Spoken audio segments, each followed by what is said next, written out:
Hey, it's Jordan. Delighted to be joined by Lee Carter. He is a delegate in Virginia's House of Delegates, proud socialist who had an upset win in the last cycle. I think helped turn Virginia's state legislature blue. And I've been following your tweets, and I wanted to have you on because you're kind of speaking the language that I don't see a lot of others speaking. So let's start with you're an elected legislator in Virginia. And you, I believe, are eligible for unemployment, the pandemic assistance program. And how much of that? How much have you been eligible for, and how much have you gotten? Yeah, so we kind of have to start from the beginning. Virginia considers our legislature to be part-time, and that doesn't mean part-time the way most people think of it, where, it's 12, 15, 20 hours a week. No, what Virginia considers part-time is we have to work 16 hours a day for 3 months, and then we're off for the other 9. And so, it's a pretty hard schedule to work around, and it really limits the kinds of professions that people can come from to be in the General Assembly. So we have an overwhelming majority of members that are doctors, lawyers, realtors, and retirees, just because those are the ones that have the flexibility to just take 3 months off to be in Richmond. And they pay us $17,640 a year as our salary. Now there's, some allowances to help with office expenses and stuff like that. But, overall, anyone who doesn't come from one of those professions has to essentially choose between the profession where they make a living or being in politics for minimum wage. And so, I drive for Lyft in the off season, outside of the pandemic. That's what I've been doing to make ends meet. I'm an electronics repairman by trade, specifically medical devices, but hospitals kind of need someone there all year round. So when I got into politics, I had to choose. And, ever since the pandemic, with PUA, Lyft drivers are eligible. Business fell off and all that. And, I applied for the pandemic unemployment assistance at the beginning of it, and I very quickly got a determination from VEC saying I was eligible for $758 a week for the duration of the program. And VEC is Virginia's state unemployment? Yeah, VEC is Virginia Employment, the Virginia Employment Commission. So, the unemployment programs are funded federally, but they're all administered at the state level. So everyone has to go through their own state. Mm-hmm. And so I got a determination saying, you're eligible for $758 a week. And what I've gotten is a single check for $158. In 4 months? In 4 months. And what is the holdup, and how many times have you had to call to get a human being on the phone? I don't even know what the holdup is. This is one of the jobs of being a legislator outside of the session is being a sort of go-between for people, sort of a customer service office for government generally. So, when people have problems with an agency, they call their legislator, and the legislator usually knows a guy, right? And so, at the beginning of this, I knew a guy. I had a guy at VEC, but my guy at VEC very quickly got overwhelmed by the volume of people who needed the attention of someone who knows a guy. And so, I put my constituents' request first. I haven't really had a chance to ask about my own, but I have, probably several hundred constituents that are in similar situations that have reached out and asked for my help trying to get in contact with the Employment Commission and find out what's going on. And for the last few months, it's just been radio silent. And that's not the fault of the folks at the Employment Commission. They were not set up for this. Nobody envisioned a scenario where there would be a sort of nationwide catastrophe that affected people's employment in this sort of way, and that it would all be run through the state employment commissions. But it just speaks to how bad the problem is nationally, that here I am, a legislator, waiting for my unemployment money that they've already told me I'm eligible for, and pinching pennies and scrimping and saving, trying to make ends meet. Well, I think it's so telling because when you extrapolate, you're a legislator and you can't get the money you're owed. So times that for people that aren't a legislator with certain connections and know how to get to where or who to get to. So the framing has been that the $600 extra a week has been a lifesaver and that the Democrats nationally should be praised. But in reality, I mean, we've seen long lines in some states. I've seen just surfing through Reddit horror stories of people calling literally thousands of times to try and get a human being. So I don't know the percentage, but I think there's a pretty unhealthy percentage of people eligible for that unemployment that haven't gotten it.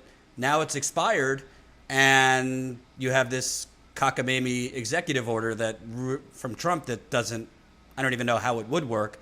Why would the Democratic Party nationally go towards a system that, like you said, isn't set up for a pandemic and a mass rush of people to file claims, rather than doing what we do for war, for tax cuts for the rich, and every other goodie, just print the money and give direct cash infusions to people?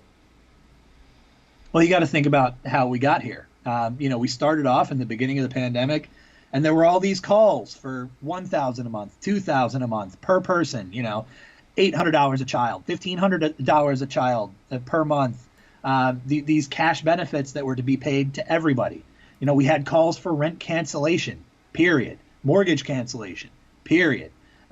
Student debt cancellation, period. These are things that were all on the table at the very beginning. And then, there was really sort of an unwillingness to fight for that from congressional Democrats.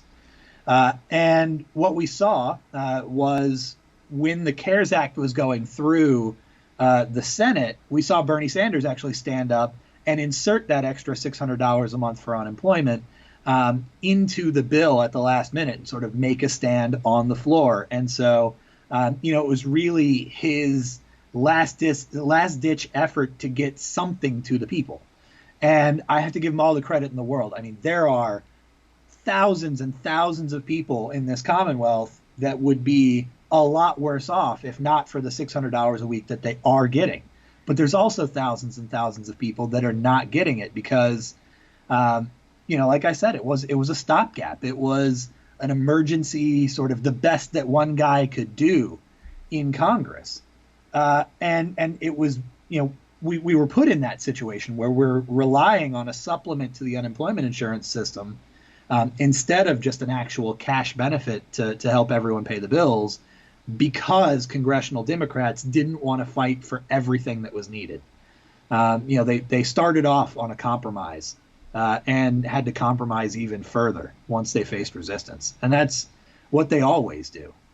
And it also seems like, when you actually have leverage, particularly in an election year, which they did in that first bill, that would be the time to make a stand and say, no, we're not going to discuss any money for multi-billion-dollar corporate conglomerates. That could come later if they need it. We are only going to discuss, a bailout for working people and let the Republicans look like the bad guys. But they chose to, like you said they always do, agree to that, which also benefits their top donors too, under the guise of, well, it was the only way we could have gotten, the $600 a week. Right. And I think the most infuriating thing is now when we talk about how we got here and how the $600 a week is insufficient because of the way that it's set up, you have people sort of coming out of the woodwork to say, oh, well, don't you dare blame the Democrats. They're the ones fighting for the $600 a week. But, to get that argument, you have to ignore all the things that were also on the table at the beginning that the Democrats ruled out that got us to this $600 a week. And so it's sort of, it's a bit of a tough line to walk to say, yeah, the $600 a week is wonderful for the people who get it. But there's a reason that not everybody who needs it is getting it. And that reason is that the Democrats didn't want to fight for universal cash payments. And can you kind of talk about, you won as a socialist in Virginia, and I think Bernie, I don't think he used it enough, but during his campaign, he did talk about, corporate socialism. I wish a little bit more. But really what we've seen is corporate socialism on steroids. I mean, the first bill, between the way the money's leveraged, it's $4 to $6 trillion in unaccountable money. The Trump administration is not even revealing who got that money. So it seems like when it's for banks, real estate developers, donors, it doesn't really take much negotiations. We could get that done in a week. But and that is socialism, because the rest of us pay for it through what's going on now, the cuts in states and local budgets, cuts to health, cuts to food stamps. So somebody's paying for it, so that those wealthy people who didn't need it. I mean, the guy from Shark Tank, I just did a segment on. He said in the beginning of the PPP program, absolutely corporate CEOs should try to get that money. They have a fiduciary duty to try to get that PPP money meant for small businesses. His 10% of his companies got it. Now he's calling for an end to the program. So isn't this kind of just corporate socialism on steroids? Well, we could get into the weeds on the definition of socialism. I'd say that this doesn't qualify. Okay. But it's definitely a corporate raiding of the coffers, and it goes to show who's really calling the shots when it comes to our politics. You have politicians all the time that when you call them out on the money that they take in their campaigns, their favorite refrain is, "I've never changed my vote for a donation." Well, the problem is that the companies are donating to people who vote in their favor anyway. So they don't have to do the Hollywood envelope of cash under the table. They've, by setting up their contributions the way that they have and giving them to the people that they give to, they guarantee that the people that are most likely to win are the people who would vote to give hundreds of billions of dollars to the big banks. So they don't really have to change their votes in exchange for a donation. The donations ensure that only people who vote that way get into office. And that's sort of, that's the way corruption works. I see it all the time in Virginia, where, you go to Capitol Square and you look at who's running all the social events that legislators are surrounded by, and it's always the same few corporations over and over and over again. You go to a fundraiser and there's a big Dominion Energy logo all over the place. You go to a happy hour and it's the Chamber of Commerce and Dominion Energy and Amazon, and it's so on down the line. But it's just, there's this systemic sort of bubble of corruption that becomes invisible to legislators because they're the ones inside of it. But what it does is it creates these structures where only the people who would vote for these terrible deals for the working class are in positions of power to vote on them in the first place. Right. And, looking forward, if the election were held today, it looks like Biden would win. He talks progressively sometimes, but if you just look at his record and you look at New York Times just reported former Bill Clinton Treasury Secretary Robert Rubin is literally on briefing calls to donors for Biden. Robert Rubin, if people don't know, basically was spearheading the deregulation of Wall Street in the 1990s. So if Biden becomes president, are we looking at another kind of Obama recovery, which is not a large enough stimulus package? Progressives kind of went back to sleep when Obama was president. What do you think needs to happen in the event that Biden does become president? Because, you're going to need several $1 trillion more, and it's going to have to be, not incremental tax credits and job trainings, but like a real heavy lift of jobs programs and other relief for working people. Yeah, I would love to see something like that coming from Washington, but frankly, I'm not holding my breath, regardless of who wins the election in November. Whether it's Donald Trump or Joe Biden, I think the nuts and bolts of any kind of recovery package coming out of Washington are not going to be that different from one another.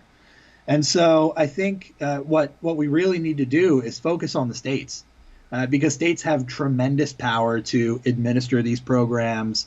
We have the authority to tax and spend on our own. We have the authority over a lot of aspects of labor law, over corporate law. We can create a system where our recovery is based on owner operated businesses, right? So employee owned, democratically operated businesses where everybody who works there has a vote instead of the workplace just being run by faraway investors in London or Tokyo or Hong Kong or New York. We can put that power back in the hands of working people.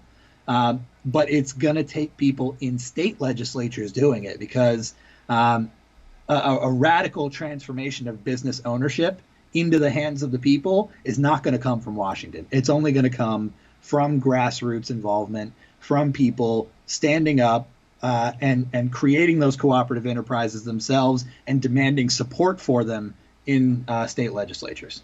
And I think Virginia is a good example. I actually covered the fight against Mountain Valley Pipeline on the ground there, Atlantic Coast Pipeline on the ground there. And frankly, not trying to get you in trouble, but I mean, your governor there, the whole vote blue no matter who crowd, he's kind of bought by Dominion Energy, like the rest of the Virginia political class. Big friend to the fossil fuel industry. I haven't seen much in terms of progressive economic legislation from him. He's done some good things on civil rights and other things. But on the state level, if you have the Ralph Northams of the world who basically are, I'll say it, working for the fossil fuel industry, financial services, what is that coalition? Because you also have in Virginia, that's kind of Biden country. The suburbs are gravitating to these kind of politicians like Ralph Northam, Biden. How do progressives reach more of that suburban vote to put pressure on the Ralph Northams of the world? I think first and foremost, you have to overpower them. That's what we have. We have people. We have the power of people. And the policies that we're putting forward are policies that will economically benefit the overwhelming majority of people in this country. When you're talking about putting ownership and control of your workplace in your hands instead of the hands of some billionaire investor, that is a dramatic change in your life, in your agency over your life. And if we get out there and we actually spread that message that this is something that's possible, this is something that we can transition to with the authority that's vested in the states, and we can make it central to campaigns that are run for state houses and state senates, we can, have a tidal wave of people coming in and bringing these demands from the people into the state legislatures, and we can actually deliver on it. That's what people did in the early 20th century. That's why, for example, North Dakota has a public bank. Was because it was a demand from the people that candidates then made central to their insurgent challenges in state legislative races, and then they delivered on that. And it's something that they haven't been able to get rid of for 100 years because it's so immensely popular. And we've got to just put that strategy back in place, focus on the states, and say, we're going to take over the state house and we're going to make it the people's house in this state again. And last question, bringing it back to the beginning, how are you holding up? I mean, if you were a Lyft driver, and I'm assuming there's less rides to go around during a pandemic, and your legislative salary is, less than $20,000, you're living off ramen noodles. I mean, how does somebody like you survive right now? I mean, yeah, pretty much. My car is falling apart. I would have the money for repairs if I'd been driving, but I couldn't drive at the beginning of the pandemic because of the pandemic. And so now I'm sort of in this catch-22 where I can't drive because I can't fix my car. I can't get money because I can't drive, right? So really waiting on that unemployment to come through so that I can fix my car up and get back to work.